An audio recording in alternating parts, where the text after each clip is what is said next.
Standing out from the crowd is easy when you stop in at Fashion Bug, located in a Clarion mall. Whether you're looking for junior trendy, girls, or fashion for women, they have it all with many different styles.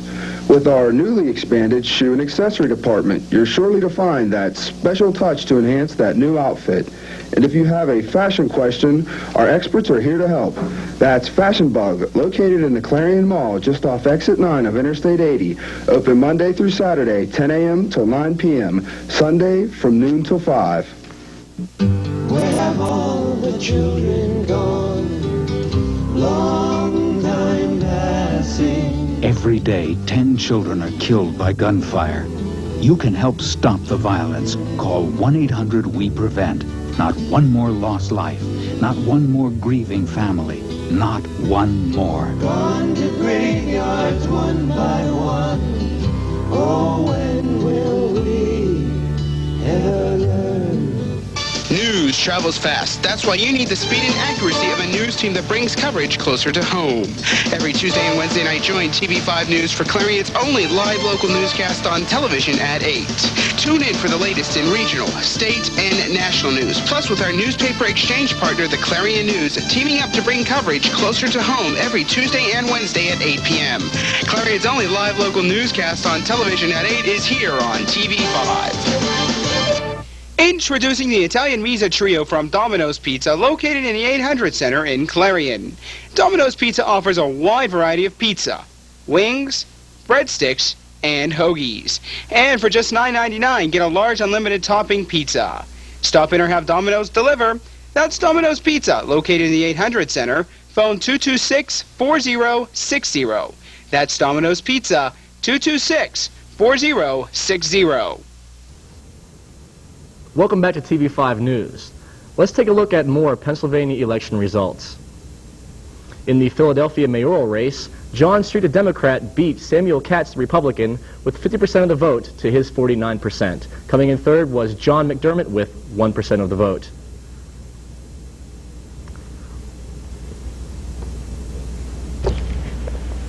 Right now, we'll take a look at tonight's installment of the Financial Beat with Gary Martin. Here we go. In a recent survey, 45% of women reported they are primarily responsible for investment decisions in their households. It's important for women to be informed, active investors. In fact, it may even be more essential for women. Why? For one thing, women outlive men on average by about 7 years. Furthermore, women typically earn less than men, so their retirement benefits tend to be lower. With less money and longer lifespans, women run a bigger risk of outliving their resources. That's why it's so vital for women to become good investors.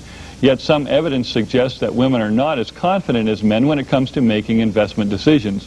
Fortunately, changing times are working in women's favor. With income increasing and job responsibilities improving, women should continue to gain confidence in their investment ability, and that's good news for everybody. With TV5's Financial Beat, I'm Gary Martin, your Clarion Edward Jones investment representative, member SIP. If there's a topic you would like to see us cover, write to us at TV5 Becker Hall, Clarion University, Clarion, Pennsylvania, 16214. We are not able to answer individual questions concerning financial advice. And joining us now is TV5's own Mark Despotakis with election results coverage. Mark? Well, Dave, last night at the Free Library, we spoke to some candidates who are now the candidates elect for county commissioner and county auditor, about where they plan to go with the county. Take a look. Election 99 proved to be one of the largest that Clarion County has seen in the last few years. The election of 3 new commissioners and the possibility of the 3 county auditors being replaced with a single county controller were the top issues this year. Last night, as results were still coming in, I had the chance to sit down with some of the candidates who have since won their respective races about their thoughts on county issues. Here are some excerpts from those interviews. Well, let's start back even before the election. Why did you even choose to run for commissioner? Well, I felt I've been kicking the idea around for quite some time, and being on the Clarion Area School Board, there was a lot of experience going there that I thought could be better used along with other people. to better serve Clarion County. And I sure was getting sick of the way things were, as many of the people of Clarion County has been, and thought that I could definitely be an asset for Clarion County. Okay. Seipert, who has won one of the county commissioner seats, said that budget issues and opening the lines of communication are large concerns for the county. Right at the minute, we don't know what's in the budget, whether there's going to be anything left to take us into the year 2000 or not. It's all speculation. We won't know till the bottom line's done.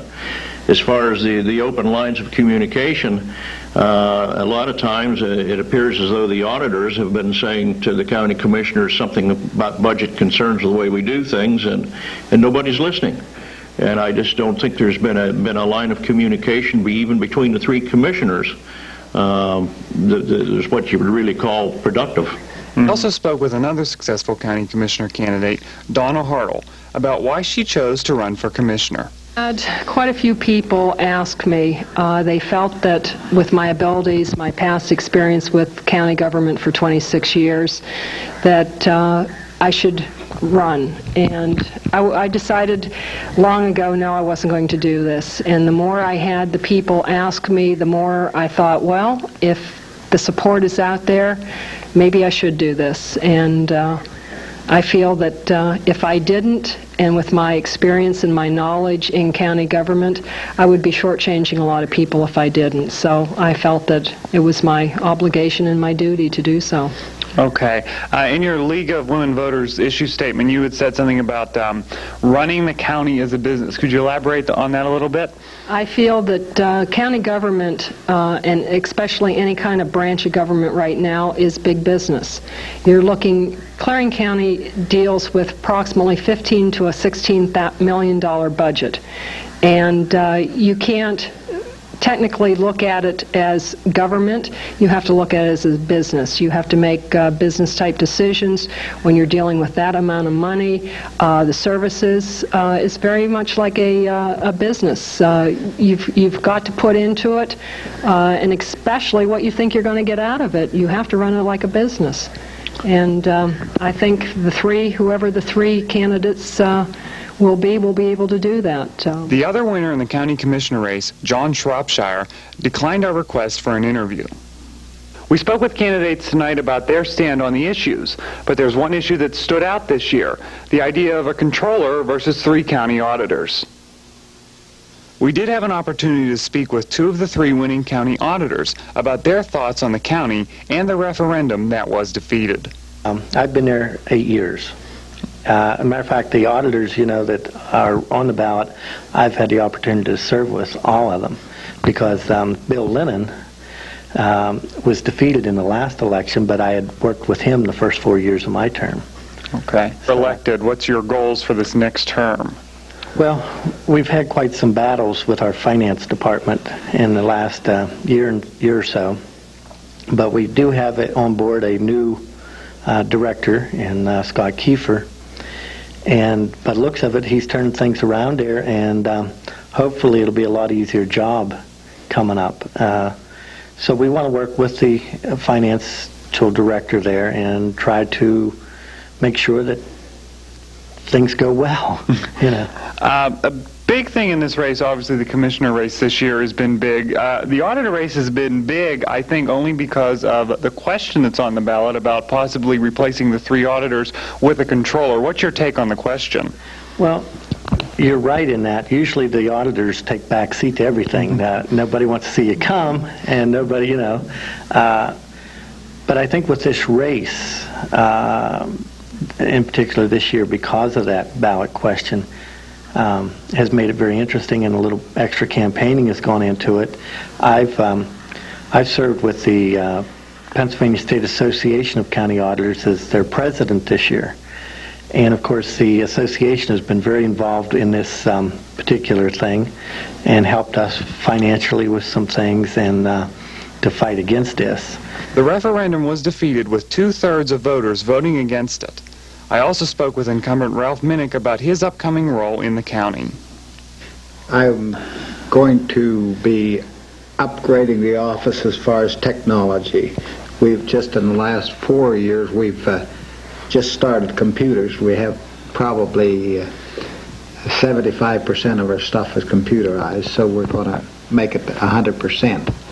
And that's one of the things. And I think probably we're digging into our audits a little more in depth than what we used to. The fact that we have computers and can speed us up. Okay. I think the big question this year, besides the commissioner race, has been the question that's on the ballot: county controller versus 3 county auditors. What's your take on that? Well, I researched that a little bit. We're a 6th-class county, and there are 5 6th-class counties that have controllers. The range for controller was from $100,000 to $170,000 for a controller and a staff. So we feel that a county the size of Clarion and the auditor system will work well. And I couldn't see any justification for spending that extra money. Gregory Fowler also won a county auditor seat, but was unavailable for an on-air interview. And just one correction in that story: James Barger is the auditor-elect, not the commissioner-elect, as it said on the screen. And those are the faces that you're going to be seeing in the next few years here in county politics, and I'm sure you'll be seeing them in our coverage as we bring coverage closer to home. Live in the newsroom, I'm Mark Despotakis. Back to you, Dave. Thanks, Mark. And coming up after the break, we'll have the conclusion of Christie's interview with Dr. Sweet, as well as headlines from tomorrow's issues of the Clarion Call and the Clarion News. Also, we will have a Pennsylvania voting results recap. All this and more as TV5 News brings coverage you can count on closer to home. In the early years, young children cannot stand on their own. Uniting parents and children is an important part of the life of a community. Stand for Children encourages people to make a personal commitment to stand for the health of children. 300,000 Americans marched in Washington, D.C. last June to support Stand for Children Day. Stand for Children seeks to lift the belief that children need our help to stand.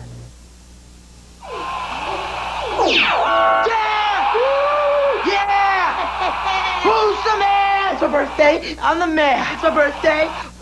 Exercised lately? Go for a mouthful. Go for the fun. Go for cake. Cakes are for everyone. Just one stack is what it takes. And it's Gopher cakes. Open wide. Stuff your face. There's always room for more Gopher cakes. Empty the box, they're reload. Eat those Gopher cakes till you explode. Exercised lately? Till you explode. Sad, looking back now, the things you go through in life. Scary. The worst thing about being on welfare was I couldn't get my kids what they really wanted. I had to get a better life for my girls and myself. I got off welfare. I got a good job. Makes me the happiest mother in the world. I live for my girls. We're not asking you to hire everyone on welfare, just one. Welcome back to TV5 News. Right now we have the conclusion of Christie's interview with Dr. Barry Sweet. Let's take a look. Earlier that you were looking for more of a Gore or Bradley type president, a little bit more stiff without the lackadaisical side of Bill Clinton. How do you feel that the top 2 candidates do you see as in the primaries? I don't know if I say I was looking for a less lackadaisical candidate or although maybe what I suggested was that an intellectual, thoughtful, reflective president wasn't necessarily a bad characteristic. Whether or not the average American voter would appreciate that or want that, or they would prefer someone who's a little bit more packaged like Bill Clinton, is hard to say. For the top 2 candidates, is that what you're... Yeah, what do you see happening? Well, I would say at this time, this is really early, I would say at this time it would be George W. Bush for the Republicans and probably Al Gore for the Democrats. You don't see a reform candidate in there? Oh, there very well could be a reform candidate, but a reform candidate's not likely to win. That one's harder to predict right now. With Pat Buchanan and Donald Trump in there, and maybe Jesse Ventura, and maybe Ross Perot, it's hard to say what's going to happen. A lot of top choices in there. Well, I don't know if I use the word top choices. There's choices. At this point, I hate to put money on anybody, but probably Pat Buchanan, but I think that's too early. Too early to say, decide. yeah. What do you see for happening during the primaries? Anything major going on there? Nothing too much until we get into next year and we see New Hampshire. New Hampshire will be a big thing to see what happens. Unless some scandal breaks, something happens and everyone's looking for that. And nothing's really going to shake things up too much until we get to New Hampshire. There's some big issues out there such as education, healthcare, Social Security. How do you see them exploited with the candidates out there? Well, those are the kind of issues that the public tends to want to talk about. Education's a big concern, paying for college. Also, that's always a big concern. Also, the poor performance of our schools is always a big concern. What can we do about that?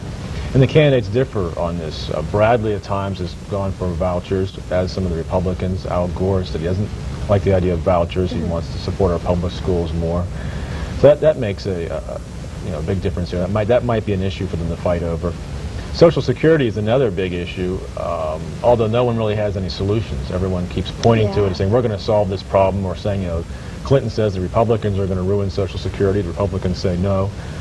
Clinton is spending the surplus. And so you have this debate going back and forth over who's going to actually save Social Security, but nobody has any real plan for saving it yet. So it'll remain an issue. They'll talk about it, but they probably won't do anything about it. Okay. What campaign so far do you see has been most effective for the campaign running? I mean, I know it's a little early to tell, but they've all kind of had some stuff out there on the news and commercials and... Yeah, it's kind of early to tell. If you measured effectiveness by who has the most commanding lead in the polls, it would be George W. Bush. But really, it's hard to say whether or not his campaign has done that, or just because he's had a strong network. He's raised a lot of money, and he has, I think he's raised close to $70 million. People perceive him as the winner, and so therefore, so it's sort of almost a self-fulfilling prophecy. And so at this point, I'd say he has the most effective campaign, but that could change. It's so early. Lady Dole, how do you see her as vice president, or see her as a running candidate? I think it would be an interesting choice, perhaps a good choice for George, assuming George W. Bush is the nominee. Elizabeth Dole has proven that she can attract support and votes, not as well as George W. Bush, obviously. She has a good record. She's worked in a couple administrations, and so I think it would be a good choice because she's a conservative woman, and that'll appeal to conservatives. Plus the fact, the gender issue, she'll appeal to women voters. She has shown that she has the ability to energize, especially young professional women. So I think it would be a good choice. Do you think that would hurt him in the campaign, having a lady as a vice president candidate? No, I don't think. I think it would only help. Only help. Yeah. Okay. What about Tom Ridge in the spot? There's been a lot of talk for a couple of years about Tom Ridge being a possible vice presidential candidate. It could possibly help. He's from a large state. Pennsylvania has 23 electoral votes. It's number 5 after California, New York, Texas, and Florida. So Pennsylvania is an important state. It's also a northeastern state. George W. Bush is from Texas, and typically you find candidates trying to balance the ticket, people from different parts of the country. So you'd have a southern Republican from Texas, and you could have a northern Republican from Pennsylvania. So that would probably help balance out the ticket. So that would probably be a relatively good choice also, although I think that Elizabeth Dole would be a better choice. You think Elizabeth Dole is a better choice? Yeah. Okay. Foreign policy, how do you think that it has been initiated into this election? Well, Pat Buchanan certainly seems to be an isolationist, and depends on how much he can agitate that. He thinks Americans are too involved around the world, it's too expensive, and he would argue that we should be withdraw back to the North America and sort of ignore the rest of the world. He's gotten a lot of criticism recently over his book and about saying how we should have stayed out of World War II.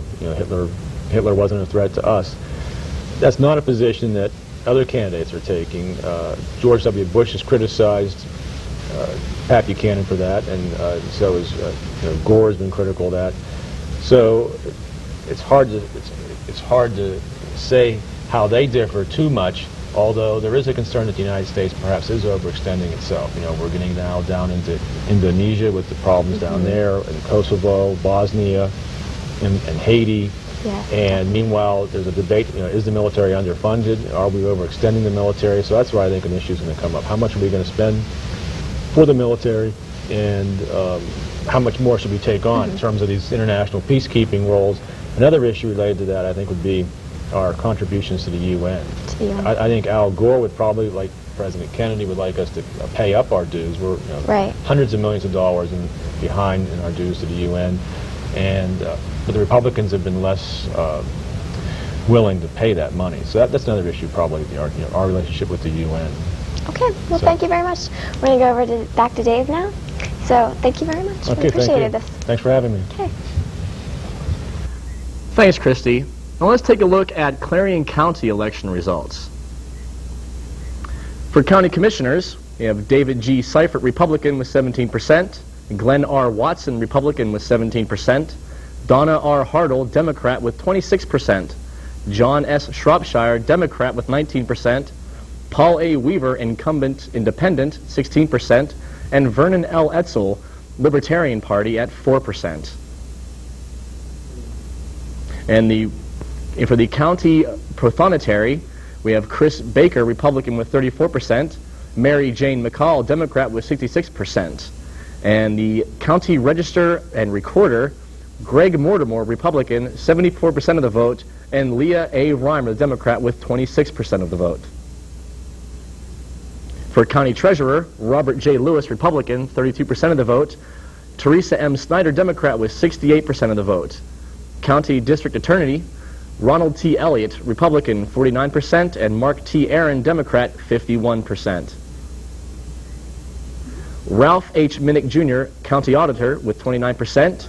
William Lennon, Republican, 21%. James C. Barger, Democrat, 23%. Gregory A. Fowler, Democrat, with 28%.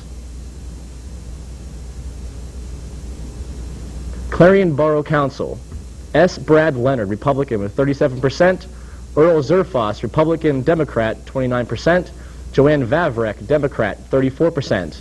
Clarion Borough Assessor, Betty June Kenter, Democrat, with 100% of the vote. And now over to our very own Dave Marsh with tomorrow's highlights of the Clarion Call. And taking a look at the highlights from tomorrow's Clarion Call, the Honors Program celebrates its 15th anniversary. The search for a new dean prompts forums, and Clarion women discuss concerns at their weekly meetings. And in a preview of tomorrow's edition of the Clarion News Today, Donna Hartle captures the top spot in the race for Clarion County Commissioner. Democrat Mark Aaron defeats Republican Ron Elliott for County District Attorney, and 50% of Clarion County's registered voters turned out at the polls on November 2nd to turn down a referendum that would replace 3 county auditors with 1 elected controller, and the Bi-County Borough Association reforms in Clarion. Coming up on TV5 after the break, gives us tonight's edition of the 2-Minute Sports Reporting. There's no entertainment beat for tonight, I'm sorry to say that. Also, Washington Redskin fans are eating up the spoils of victory at the expense of a popular pizza chain, and Jen Bavavino will join us once again with your recap of your local forecast. All this and more as TV5 News brings coverage you can count on closer to home. Introduce with phone hours. Use the phone just 8 hours a week and get this free phone cradle. Use it 12 hours and get a speakerphone. Use it 15 hours and get this cool headset. Or stay on the phone 20 hours a week and get a pasty complexion, flabby body, and a great new nickname at school. Exercised lately?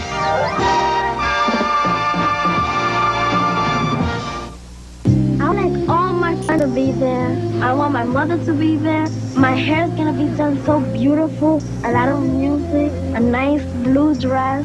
I want to be beautiful for every single person that goes there. If I get shot, I want to have a nice funeral. Every day, 10 children are killed by gunfire. Help stop the violence. Call 1-800-WE-PREVENT for free information.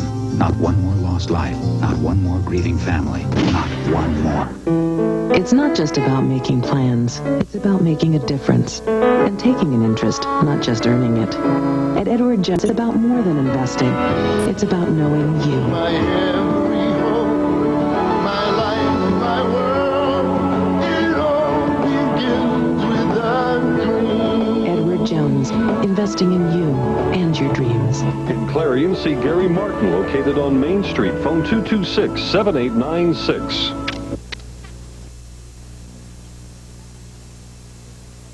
sports in 3 minutes. Let's start with the NFL, where the big game this week was the early MVP candidate Kurt Warner and the Rams versus the Titans of Tennessee. The first half was all Tennessee, but the Rams came to within 3 points to keep the game close. But in the end, a botched field goal sealed the victory for the Titans. This week, the big rivalry match between the former Browns and the new Browns will take place at Cleveland. And the Steelers play at San Francisco, where it looks like Steve Young may be forced to hang up his cleats. After having a week off, the Steelers are ready to regain playoff form. The baseball season may have ended, but it is now trading and manager hunting season. The two-time MVP Juan Gonzalez was involved in a 9-player trade that is sending him to the Detroit Tigers. Gonzalez and his former team, the Rangers, were swept in the first round of the playoffs by the Yankees. It has also been reported that the franchise player of the Seattle Mariners, Ken Griffey Jr., has been asked to be traded, and it looks like he will be leaving Seattle. Griffey says that he would like to be closer to his family in Florida. It wasn't long before Mike Hargrove was picked as a manager somewhere after being fired as the Indian skipper. The Orioles signed him as the replacement for Ray Miller. Other managerial changes so far include Don Baylor for the Cubs, Charlie Manuel for the Indians, Buddy Bell for the Rockies, and Phil Garner as the new Tigers manager. The regular season for the NBA starts tonight, and the power rankings are out. The Trailblazers and Scottie Pippen are at the top spot. Defending champion Spurs are at number 2, and the Penny and Kid Connection, otherwise known as the Suns, are at 3.